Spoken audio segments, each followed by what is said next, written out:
I believe that confidence can be built through continuous learning, taking on new challenges, and leveraging my existing skills. So how did I approach it? First of all, you need to perform hypnosis on yourself. Embrace a growth mindset. You have to believe that you have um, transferable skills from your daily lives, and have this strong willingness to learn.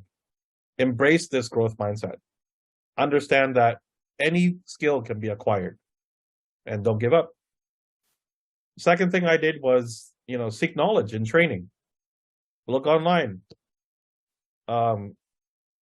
There's so many places, right? Coursera, the PM Accelerator, go to university, boot camps and whatnot, just to educate yourself. Understand what the trends are for your domain. My domain is AI. I've always been in machine learning programs, and making sure that I deliver on products that are AI related. And I really brushed that up. I understood like all of the algorithms and whatnot that are required, and the different technologies. Leverage your transferable skills, like I said earlier. Like, identify and capitalize on these transferable skills. Whether it's like, as a TPM, I would tell my daughters to eat a nutritional breakfast every day, and I'd make sure what kind of nutrition would be viable for them, right, at certain needs in their lives. I'd plan a trip for summertime. There's a lot of planning that goes in. I'd have a roadmap, a physical roadmap as to how I'm going to reach certain places that we want to visit on this road trip. Party planning. All of these are transferable skills, because you're going to be talking to vendors out there. You're going to be talking to stakeholders, like, your invitee list, and understanding whether or not they want to reserve a space. All of this is continuous learning. You're doing it already. Just apply it to the job description. There's many secrets in order to get more bites on your resume, from your resume, and enabling you to have that chance to kind of show those transferable skills through the way you talk in an interview or a phone screen, right? Seek mentorship and guidance, right? You always need a mentor. It doesn't matter how good you are at what you do. There's always going to be somebody that's better than you, right?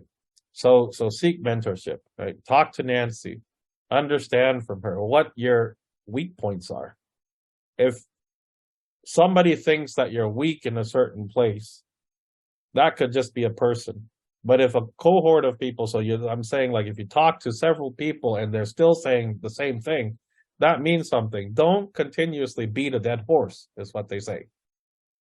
Because if you keep doing that, you're going to keep making the same mistakes. Some person came to me today and said, like, you know what? I had 6 interviews that went to the last round, but none of them wanted me. And I said, there's something that you're doing that one of them is not liking you, right? There's a reason. You have to understand what's going on. Evaluate yourself. Embrace mistakes and use those as learning opportunities. Like myself, I accepted mistakes, setbacks. Nancy will tell you, the first 2.5 months, I wanted to use my way. I didn't tell her straight up, but I said, look, I don't know what's going on. I did everything and stuff like that. I didn't listen to her.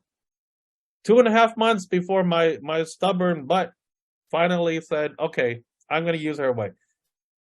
What does that mean? It means that I had all my answers written out. And from the answers, she helped me streamline it so I didn't talk so much. Right? But very sweet and crisp to the point. And that actually helped me a long way, because nowadays there's no patience in big tech companies. You have to be short and crisp, to the point, or else people just think you're just, either rattling the cage or just don't know what you're doing. So you have to embrace mistakes, know yourself. Imposter syndrome can be a common experience, So don't worry about that, especially when stepping into a new role or field. A lot of managers don't really require you to have strong domain knowledge. Now, I say that with a qualification, right? So if it's really niche, the more niche the domain, the more they're going to expect you to understand. But generally speaking, they don't really require you because they do know that you'll learn their system, you'll learn their tooling. They, heck, a lot of these people, they actually provide a months long boot camp for you to get onboarded and whatnot, right? So they're going to expect that. What's important is that 15, 30 minutes when you're talking to that one of those interviewers or all of the interviewers, that you make them like you within that time period. How? There's many skills that I can talk about, but this is not the place for it. Be proactive in addressing, this imposter syndrome that you have by continuously learning. You learn from there's no such thing as a dumb question. I don't know everything, and I'm when I first step into a role, the first thing I do is say, newbie question. Why isn't this working for me? Even if it's as simple as setting up a signature block in Outlook, because the last time I used Outlook was, I don't know how many years ago, and I was using Google all along, right? A lot of companies use Gmail as a backdrop. So newbie question, that'll take you a long way, at least 3 or 4 weeks. After that, you don't say that anymore.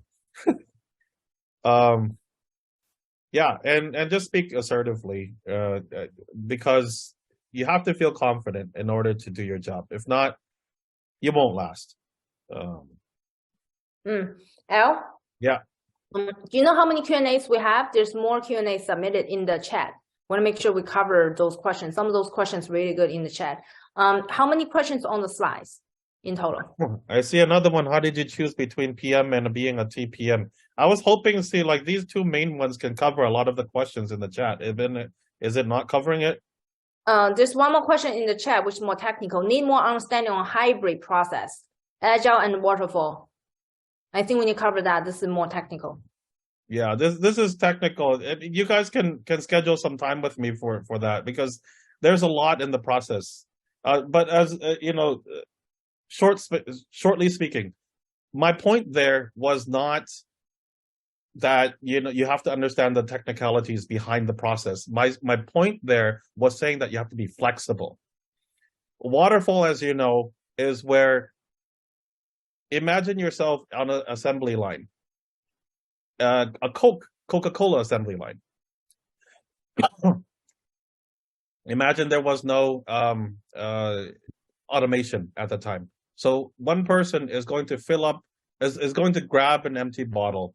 This empty bottle will be pushed onto the next person, where they're going to fill it up with Coca-Cola, and then pushed onto the next person, where they're going to cap the bottle, and then pushed onto the next person who's going to be shipping it or putting it or packaging it up, and then pushed onto the next person putting it into the carton, and then the shipper, etc. Where agile is continuous bursts of short bursts of releases that continuously ask for stakeholder influence, stakeholder feedback as you're about to launch, or sorry, not as you're about, while you haven't launched yet. So they can be 2-week beats, it can be month-long beats. Like for us, it's month-long beats, meaning like our sprints. But throughout that time, we continuously ask for feedback from people. When I say from people, like I'm talking about stakeholders. When I say hybrid is where we're looking at trying to get a piece of software that is a dependency on this piece of software that another team is building. But all in all is the goal of building the whole software as a whole. there's a dependency here that I need to understand.